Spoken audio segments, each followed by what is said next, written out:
ఇప్పుడు మీరు అన్య మతాలని అంటే వేరే దేవుళ్ళని నమ్మరు ఇవన్నీ చెప్తున్నారు. ఫుడ్ తినం మేము ఇవన్నీ చెప్తున్నారు. ఓకే, ప్రసాదం ప్రసాదం తింటే ఇవన్నీ చెప్తున్నారు కదా. మరి తిరుమలలో ఈ క్రిస్టియన్స్ జాబ్ చేశారట లాస్ట్ జగన్మోహన్ రెడ్డి పాలనలో. మరి అది ఎంత వరకు కరెక్ట్? ఏ క్రిస్టియన్ కూడా హైందవ గుడుల్లో పని చేయడు, ఆ వ్యక్తి మనస్సాక్షి ఒప్పుకోదు.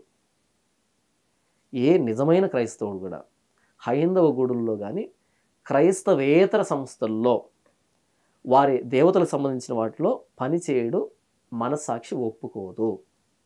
ఇక చేశారు అంటే వాళ్ళకు నాకు సంబంధం లేదు, బైబిల్ ఒప్పుకోద్దాన్ని. ఇప్పుడు నేను అడుగుతున్నా మిమ్మల్ని, చెప్పండి. నేను ప్రభు అయిన యేసుక్రీస్తుని దేవుడిగా అంగీకరిస్తున్నాను. ఉదయం మధ్యాహ్నం రాత్రి నాకు ఇష్టం వచ్చిన ప్రార్థన చేసుకుంటూ యేసు ప్రభుని దేవుడిగా ఆరాధించేటువంటి నేను ఇంకో దేవుడు ఉన్నాడని చెప్పి విగ్రహాలను చేస్తున్నటువంటి స్థలంలో అక్కడ పనిచేసి ఆ జీతం తెచ్చుకొని నేను తినడం అంటే అసలు ఎంత వ్యతిరేకంగా ఉంది కదా ఇది. కాబట్టి ఏ నిజమైన క్రైస్తవుడు కూడా విగ్రహారం జరిగే చోట పనిచేసి అక్కడ నుంచి జీవనోపాధి సంపాదించుకోడు. అంటే బతుకు తెరువు కోసం, భార్య పిల్లల కోసం కూడా చేసే వాళ్ళు ఉంటారు కదండి. ఉండకూడదు అలా? ఇంకేమి లేదా? అక్కడికే వెళ్ళాలా? ఇంకెక్కడ లేదా? అదే వచ్చిందేమో ఆయనకి. మానేసి ఇంకో దాన్ని చూసుకోవాలి. ఇంకోటి మానేసి అక్కడ జాబ్ రాకపోతే మీరు ఇస్తారా డబ్బులు ఆయనకి? ఏది మీరు పోషిస్తారా? అలా కాదు. ఒకటది తప్పు, బైబిల్ దాన్ని అంగీకరించదు. నాకు తెలిసిన ఒక అబ్బాయి నాకు ఫోన్ చేసి అడిగాడు. వాళ్ళు ఈ గుడి ఎదురుగా ఈ బొమ్మలు అమ్ముకోవడం ఈ చేస్తుంటారు చూసారా, అలా ఎప్పటి నుంచో వాళ్ళ వృత్తి అంట. నాకు ఫోన్ చేసి, అన్న ఈ విధంగా మేము ఎప్పటి నుంచో వృత్తి మీద ఆధారపడుతున్నాం, ఇప్పుడు ఏసుకొని నమ్ముకున్నాం కదన్నా, ఏం చేయమంటా అంటే ఇమ్మీడియట్గా అక్కడ మానేసాయి అని చెప్పాను. ఇమ్మీడియట్గా అక్కడ మానేసాయి, అలాంటి జీవనోపాధి నీకు వద్దు. అది అసలు అది రెడిక్యులస్ అండి. అక్కడ తను ఏదో పని చేసి వాళ్ళ పెళ్ళాం పిల్లల్ని పోషించుకుంటే అది మానేయని వాళ్ళ వృత్తి వాళ్ళ జీవన ఆధారాన్ని పోగొట్టేస్తే అది మీరు జీవనాధారం. ఓకే, మీరు దేవుళ్ళని నమ్మకండి అని చెప్పండి, అది బాగానే ఉంది. అలా కాదు అది తప్పు. జీవనోపాధి గురించి మీరు ఆలోచిస్తున్నారు. దీనికి మించిన జీవనోపాధిని ప్రభువైన యేసుక్రీస్తు ఇస్తాడు. ఆయన దేవుడు అయితే మరి ఎందుకని ఆ రోజు అమ్మాయికి చర్చిలో చనిపోయింది, ఆ పిల్లకి ఎందుకు ఇవ్వలేదు? ఇప్పుడు మీరు చెప్పిన జీవనోపాధి గురించి అది కాదు కదా. ఇక్కడ జీసస్ ఇచ్చినప్పుడు అక్కడ ఎందుకు ఇవ్వడు? అసలు అక్కడ జీసస్ కాదు కదా పిలిచింది, వాడు పిలిచాడు. కొబ్బను నమ్ముకోవడానికి వాడు పిలిచాడు. వీళ్ళ అమాయకత్వంతో అక్కడికి వెళ్ళారు. ఏది భక్తి ఏది మూఢనమ్మకం అనేటువంటి ఆ కనీస అవగాహన లేకుండా అక్కడికి వెళ్ళారు. ఎలాగైతే భూత వైద్యుడు చేస్తున్నాడు బయట అంతరాలు తాయితులు కట్టి, అలాగే వీడు చేస్తున్నాడు కదా అని ఆ కనీస అవగాహన ఎందుకు లేకుండా పోయింది? వినండి, జీసస్ని ఇక్కడ పిలుస్తున్నాడు అంటే తెలిసిపోతుంది కదా. మీరు అన్నారు కదా అన్ని రోజులు వెళ్ళినప్పుడు తెలిసిపోతుంది కదా అక్కడ ఏం జరుగుతుందని. బైబుల్ బోధించేవాడు పాస్టర్ అమ్మ. మీలాగే ఒకటే విషయం, ఇప్పుడు మీరు ఎంత నిక్కచ్చుగా ఉన్నారంటే నేను ఇది చెయ్యను అని ఎంత ఇదిగా మీ దేవుణ్ణి మీరు నమ్ముతున్నారో వాళ్ళు కూడా అలాగే నమ్మి ఉండొచ్చు కదా. ఎవరు? ఆ పేరెంట్స్. ఏ విశ్వాసమైనా సరే వాక్యానికి కట్టుబడి ఉండాలి. వాక్యానికి బయటకు వెళ్ళినటువంటి బైబుల్ బయటకు వెళ్ళింది అది విశ్వాసం కాదు, మూఢనమ్మకం అవుతుంది. నేను అనేది దేవుణ్ణి వాళ్ళు కూడా అంతలా నమ్మి ఉండొచ్చు కదా.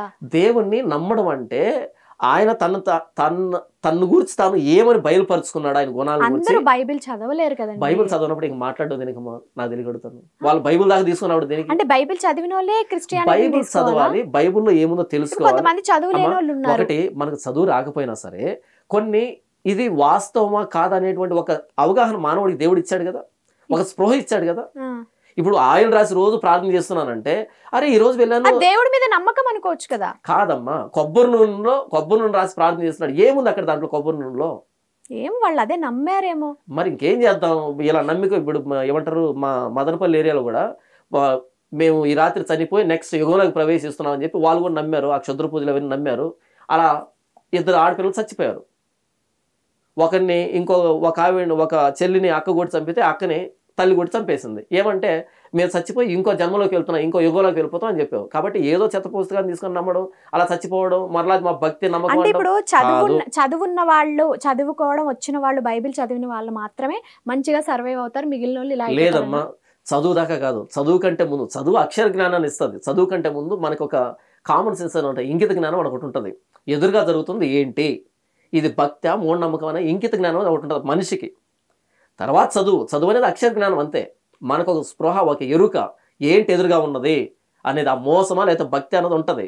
వీడు పాస్టర్లు అయితే మోసం చేస్తున్నాడు అది ఉంటది. తెలివి లేని వాళ్ళు మాత్రమే తొందరగా వెరీ గుడ్. తెలివి లేని వాళ్ళు, ప్రతి దాన్ని గుడ్డిగా నమ్మే వాళ్ళు, చదువుకోనక్కర్లేదు, తెలిసిపోతే ఎదురుగా ఏం చేస్తున్నాడు అని ఆ స్పృహ లేనివాడు ఇక్కడ కాకుండా ఇంకో చోట మోసపోవడానికే నిర్ణయించబడి ఉంటాడు.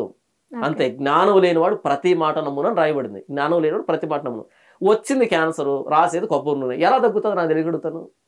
అంటే ఇప్పుడు దేవుడిని ఇప్పుడు ఆయన దేవుడు ఏం చేయలేదు అంటున్నారు కదా, అసలు దేవుడిని మీ జీసస్ ని నమ్మాలంటే ఎవరైనా ఇప్పుడు నేను నమ్మాలి, నాకు ఏదో కావాలంటే నేను ఎలా నమ్మాలి ఆయన్ని? ఒకటి, యేసు ప్రభు మీకు ఏమైనా కావాలంటే నన్ను నమ్మండి అని చెప్పలేదు బైబిల్లో.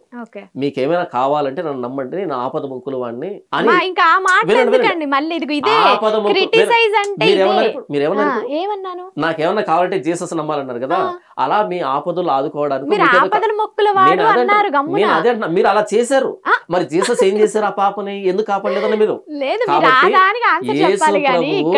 మీ అవసరాలు ఏంటి, మీ అవసరాలు ఏంటి, మీ కోరికలు ఏంటి అని అడగడానికి రాలేదు.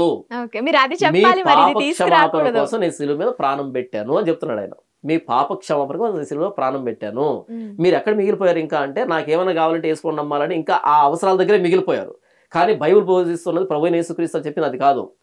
మనం పాపులమే, పాపంతో ఉన్నాం, చనిపోతే నిత్య నాశనం నరకానికి వెళ్తాము. వినండి, మనం చావు కోసం ఎదురు చూడటం లేదు, చావు కోసం సిద్ధపడుతున్నాం. చావు కోసం ఎదురు చూడటంలో మనం చావాలని, చావు కోసం సిద్ధపడ్డం. Very good. ఆ పదం కూడా మీకు అర్థం కాలేదు కదా. చావు కోసం ఎదురు చూడటం. ఇప్పుడు మనము ఎప్పుడో వచ్చే 6 నెలల్లో 7 నెలల్లో ఎగ్జామ్ ఉంది. ఈ రోజు ఉదయాన్నే లేచి మనం ప్రిపేర్ అవుతున్నాడు. దాని అర్థం ఏంటంటే మనం ఎగ్జామ్ భయపడటంలే, ఎగ్జామ్ సిద్ధపడుతున్నాం. అలాగే ఒకనొక రోజు మరణం వస్తుంది. అది మీకైనా నాకైనా ఎవరికైనా మరణం రావాలి, చచ్చిపోవాల్సిందే. కానీ ఈ రోజు నేను నా పాపాలు ఒప్పుకున్నాను యేసు దగ్గర, ప్రభా నా పాపాలు క్షమించు అని అడుగుతున్నాను అంటే దాని అర్థం ఏంటంటే నా మరణ దినాన్ని గంభీరంగా నేను తయారు చేసుకుంటాను. అంటే ఆ రోజు భయపడకుండా నేను చేసే తప్పుల విషయమై ఇప్పుడే రిపెంట్ అవుతున్నాను. ప్రతిరోజు ఉదయాన్నే లేచి ప్రిపేర్ అయ్యేవాడు ఎంత శ్రద్ధ కలిగిన వాడో, చదువు అంటే భవిష్యత్తు గురించి ఎంతగా ఆలోచిస్తున్నాడో వాడి భవిష్యత్తు ఉన్నత స్థాయికి వెళ్తాడు. అలా కాకుండా ఉదయం 8కి 9కి లేచి మజ్జుగా స్కూల్కి వెళ్ళాడు అనుకో, వాడు చదువులో రాణించడు, వాడు భవిష్యత్తు ఉండదు వాడికి. అలాగే మేము ఏం చేస్తున్నామంటే ఇప్పటికిప్పుడు ప్రభా నా పాపాన్ని క్షమించని ప్రతిరోజు అనడం ద్వారా ఈ రోజు నేను పరిశుద్ధంగా బ్రతికేదానికి ప్రయత్నం చేస్తున్నాను.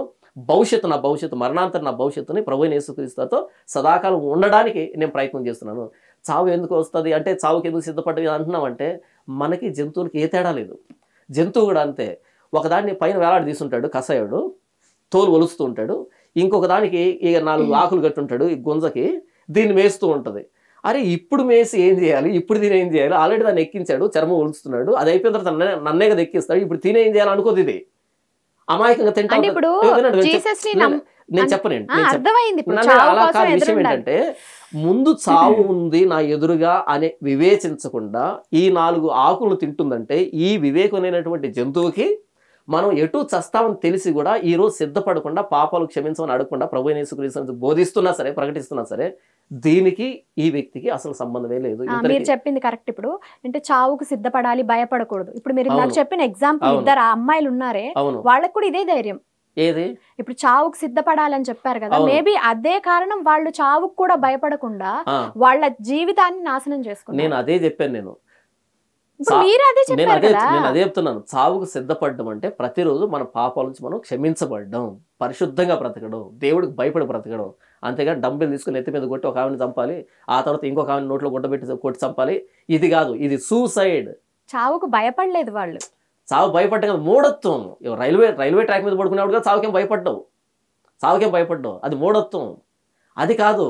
మనం నమ్ముతున్న దానికి ఒక రీజన్ ఉండాలి, హేతు ఉండాలి. ఇప్పుడు నేను ప్రభా నేను పాపినని ఒప్పుకోవడం ద్వారా ఈ రోజు నేను పాపం చేయకుండా బ్రతుకుతాను. రిపెంట్ అయిన వాడు పాపం చేయడానికి ఏం పాపం చేశారు? పాపి అనడానికి పాపం అంటే ఏంటంటేనమ్మా, ఆజ్ఞను అతిక్రమించడం. ఆజ్ఞ అంటే దేవుని మాటను అతిక్రమించడం. బైబిల్లో 613 ఆజ్ఞలు ఉన్నాయి. దేవుడు మానవుడు ఎలా బ్రతకాలని చెప్పినటువంటి మాటలు ఉన్నాయి.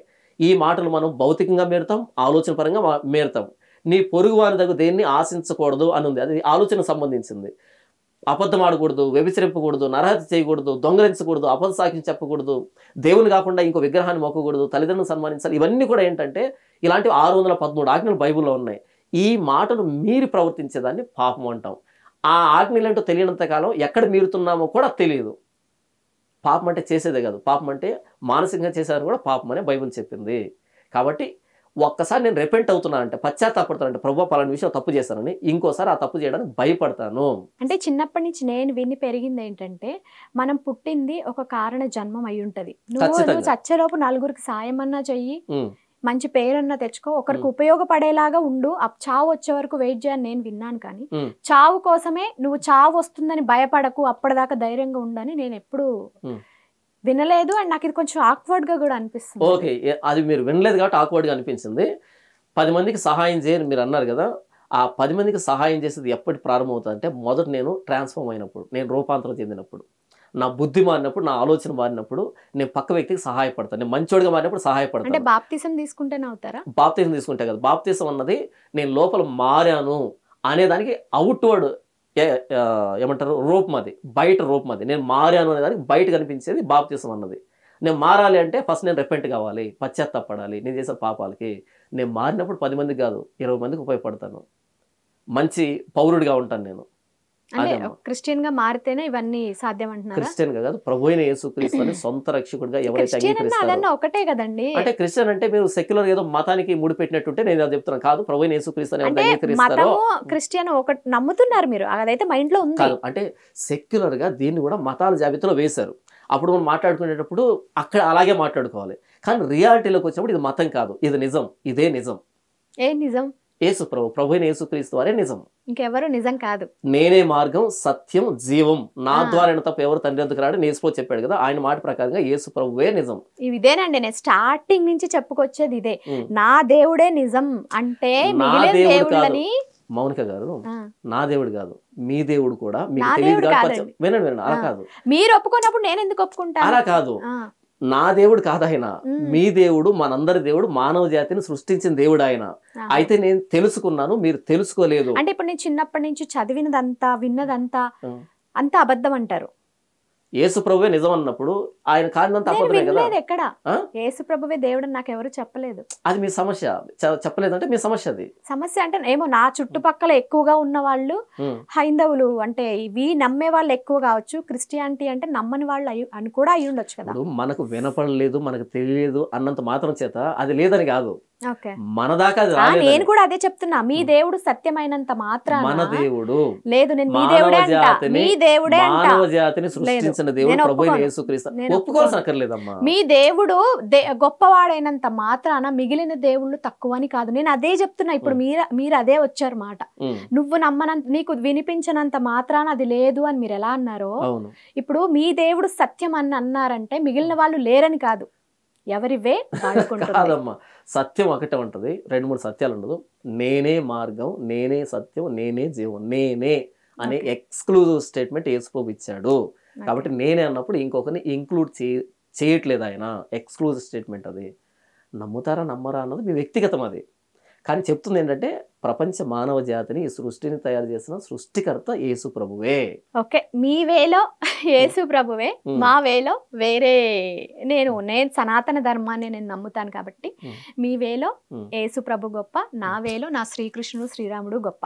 సో ఫైనల్ గా మీరు ఏమైనా చెప్పాలనుకుంటున్నారా? ఫైనల్ గా నేను చెప్పేది ఏంటంటే మౌనిక, మనకు ఒక మీడియా ఛానల్ ఉంది కాబట్టి దీని ద్వారా ప్రపంచానికి సత్యం వెళ్తే బాగుంటుంది అన్నది నేను ఇచ్చేటువంటి సలహా. ఈ వేదిక మీద మత విద్వేషాలను రెచ్చగొట్టేటువంటి వ్యక్తులు తీసుకొచ్చి కూర్చోబెట్టి, ఇంతకుముందు మీరు అన్నారు కదా యేసు ప్రభువుని నమ్మకపోతే రాళ్లతో కూడా చంపాలి అని అన్నారు కదా, అలాంటి స్టేట్మెంట్ బైబిల్లో లేదు. లేకపోతే ఎవరైతే దేవుని నమ్మలేదో వాళ్ళ ఇంటి మీద దోచుకోవాలి, వాళ్ళ స్త్రీలను రేప్ చేయాలి, ఇలాంటి భయంకరమైన వాటి బైబిల్లో లేదు. ఇలాంటి విద్వేషాన్ని, బైబుల్ని మిగతా కంట్రీలో బ్యాన్ చేశారు అనే విద్వేషపూరితమైనటువంటి ఈ స్టేట్మెంట్స్ని, ఈ వాట్సాప్లో వచ్చేటువంటి ఇన్ఫర్మేషన్ని ఈ వేదిక ద్వారా మీరు ప్రపంచానికి ఇవ్వడం ద్వారా మతాల మధ్య, మనుషుల మధ్య, విశ్వాసాల మధ్య విద్వేషాన్ని పెంచిన వాళ్ళు అవుతారు. కాబట్టి అది నిజమా కాదా తెలుసుకొని, నిజంగా అలా ఉందా, దాని సందర్భం అదేనా, 1కి 10 సార్లు బేరీజ్ వేసుకొని ఇలాంటి సున్నితమైన విషయాల్ని సమాజంలోకి పంపిస్తే బాగుంటుంది. మీ బాధ్యత. ఎటువంటి ఆధారాలు లేకుండా అంత ధైర్యంగా చెప్తారా? వెరీ గుడ్, మంచి ప్రశ్న అడిగారు. ఈసారి ఎవరైతే ఇలాంటి స్టేట్మెంట్ ఇచ్చారో ఆ పర్సన్ తీసుకుని వచ్చి అక్కడ కూర్చోబెట్టి మీరు ఇక్కడ మధ్యవర్తిగా వ్యవహరించి ఒక ప్రశ్న అడిగి దాన్ని సమాధానం చెప్తాను. నేను ప్రశ్న అడుగుతాను. అదాన్ మీడియాలో డిబేట్ జరిగితే ఆ పర్సన్తో నాకు తెల్ల ముఖం వేస్తే ఓకే 2 సార్లు మీ ఇంటర్వ్యూ ఇచ్చాను, ఇప్పటికి 2 సార్లు ఇచ్చాను, 2 ఇప్పటికి బయటికి రాలే, ఓకే 2 రాలే ఇప్పటికి. కాబట్టి ఏంటంటేనమ్మా, ఆల్రెడీ అయిపోయింది, మాట్లాడేశాను, ఒక్కదానికి సమాధానం లేదు ప్రవీణ్ దగ్గర. ఓకే అది ఆ ఇంటర్వ్యూ బయటికి రాలే, ఏమంటే అది గొడవలాగుంది వేయమని చెప్పి వాళ్ళు అన్నారు. ఆధార్ మీడియాలో 2 ఇంటర్వ్యూలు ఇచ్చాను. ఎందుకు గొడవలా పడ్డారా మీ ఇద్దరు? గొడవలా చెప్పుకున్నారు ఇద్దరు? గొడవలాగా అయింది, అందుకని వేయట్లేదని రీజన్ వాళ్ళు చెప్పారు నాకు. ఓకే కాబట్టి ఏంటంటే అసలు ఆ ఇంటర్వ్యూ వస్తే ఎంత బాగుంటుంది తెలుసా, వేయలే, అడిగాను వేయలే, ఆధార్ మీడియాలో ఇంత పబ్లిక్గా చెప్తున్నాను కదా.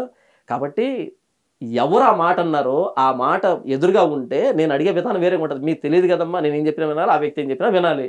మీరు అక్కడ మధ్యలో కూర్చోండి, అక్కడ కూర్చోబెట్టండి, జస్ట్ అంతే. ఆ వ్యక్తికి ఇంత టైం అని చెప్పండి, నాకు ఇంత టైం అని చెప్పండి, ఈ టైంలో నేనేం చెప్తాను, ఆ వ్యక్తి ఏం చెప్తాను, వదిలిపెట్టండి. మిగతా ప్రపంచం చూస్తుంది ఏ మాటలో ఎంత బలం ఉంది, ఏ మాటలో ఎంత సత్యం ఉంది అన్నది. ఊరికే నేను వచ్చి నా పక్కన మాట్లాడుకొని ఆయన వచ్చి ఆయన విషయం మాట్లాడుకుంటే రాధా మనోహర్ దాస్ అని రమ్మని సవాల్ చేశాను. ఎక్కడ మహేంద్ర స్టూడియోలో కూర్చొని, సిగ్నేచర్ స్టూడియోలో కూర్చొని, రాలే, ఇప్పుడు దాకా రాలే. భయపడి రాలేదంటారా? భయపడి రాలేదు. ఇంకోసారి చెప్తున్నా వినండి, పాస్టర్ జాన్ పోల్తో రాధా మనోహర్ దాస్ ఎందుకు రాకుండా తిరుగుతారు అంటే భయపడి. వస్తే ఇంక మాట్లాడు, చెప్తే ఇంత ఓపెనింగ్ చెప్తున్నా కదా, రాడు. శివశక్తి ఛానల్లో డిబేట్ చేశాను, 4 సెషన్లు ఉంటాయి, ఒకసారి వెళ్ళి చూడండి. నా ఛానల్లో ఉంటాయి, వాళ్ళ ఛానల్లో ఉంటాయి, 4 సెషన్లు చూడండి. చివరికి వచ్చేప్పుడు ఏం జరిగిందో గడ్డగా చేయగబట్టి కూర్చున్నారు. శివశక్తి ఛానల్ కరుణాకర్ గట్టిగా అరిచి మాట్లాడతాడు కదా, 4 సెషన్లు వినండి, గడ్డగా చేయబెట్టుకుని కూర్చున్నాడు చివరికి వచ్చేటప్పటికి. కాబట్టి ఎదురుగా వ్యక్తి ఉంటే మాట్లాడే విధానం వేరే ఉంటుంది, ఎదురుగా లేకుండా ఏదైనా మాట్లాడచ్చు, దాన్నే ఉండదు.